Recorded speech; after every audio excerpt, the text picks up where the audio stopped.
Nagmamahal na lahat ng bilihin, pero dito alam mo ba na piso pa rin ang puhunan bawat isa. Bongga, no?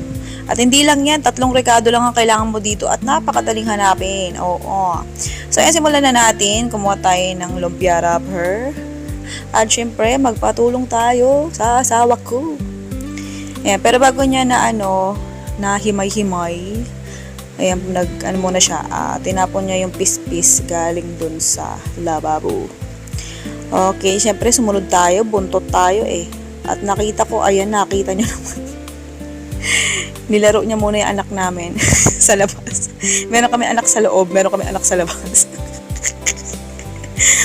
Okay, ito yung totoong mga anak namin sa loob, nanonood. So, ayan, nagsisimula na maghimay-himay yung asawa ko ng lumpia wrapper. At syempre, pagkahimay ng asawa ko, tayo naman ang magtutuloy niyan para makita nyo kung paano nga ba kitain yung 38,000 sa loob ng isang taon yun. Pero piso lang po nandito bawat isa. So ito yan, pagkahimay ng asawa ko dito sa lumpia wrapper, kailangan natin siyang gupitin sa 4 na piraso. Oo. So, sa isang balot ng lumpia wrapper natin, nasa 20 pieces yan. Kapag hinati mo sa 4 na peraso bawat isang lumpia wrapper, pumapatak, makakagawa ka dito ng 80 pieces. Bongga, di ba? Oo. Sa isang balot ng lumpia wrapper, 58 pesos lang siya. Pero depende sa mga branch na mabibilihan nyo ng lumpia wrapper, o kaya depende sa palengke. So, ayan na itsura niya pagka na hiwa-hiwa or nagupit-gupit natin. Diba biglang dami? Kaya papatak talaga ng piso po ng bawat isa dyan. Oo. Okay. Tapos itong ating tawag dyan, electric griller tawag dyan eh. Oo. Pero syempre magpiprito tayo dyan. Ito kasi yung ginamit kong lutuan natin para tipid sa mantika. Oo. Konti lang magamit. Oo. Tapos ay ganyan lang. Pagka uminit na yung mantika, diretso prito mo lang, ganun lang. May nakikita akong gantong gawa eh. Di ko lang alam kung saan probinsya yun. Sarap eh. Oo. Comment nyo na lang sa baba kung ano sa tingin nyo. Oo. Basta, iprito mo lang yan hanggang sa mag-golden brown. Kahit light lang kasi malutong pa rin yan. Much better to kapag ititinda nyo sa labas. Huwag nyo siya agad ipiprito lahat. Iprito nyo lang siya kapag may bibili na. Oo. Pangit kasi itong iprito ng, alam nyo yun, yung double cook.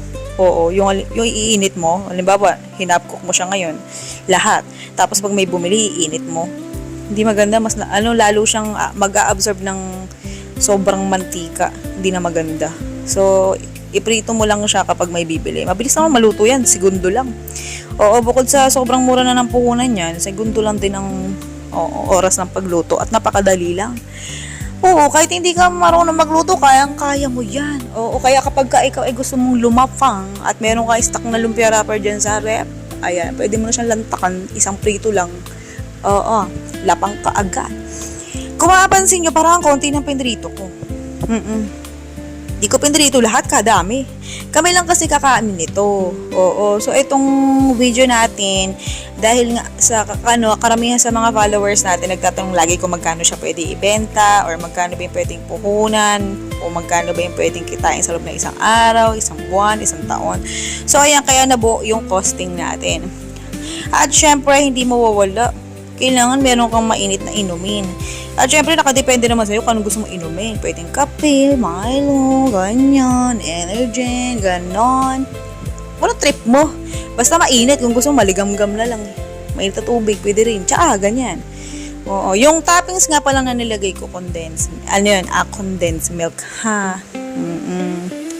Okay, tapos ayun na, ready to go ka na. Pwede mo siyang gawing almusal, pwede rin namang merienda. Oo, ganun lang. Pwede ka palang gumamit tayo pang toppings dito bukod sa condensed milk, ha? Kung ayaw mo ng matamis, pwedeng iba ang gamitin mong toppings. Basta nakadepende sa'yo. Para naman sa listahan na recipe at costing, sige na, ilalagay ko na dito sa dulo ng video tutorial natin. Okay, nang hindi na kayo mahirapan. Pero kung if ever marami kayong oras, curious kayo, ayan, meron tayong YT channels. Bisitahin nyo lang yung ating YT channels. 3 kasi yun eh.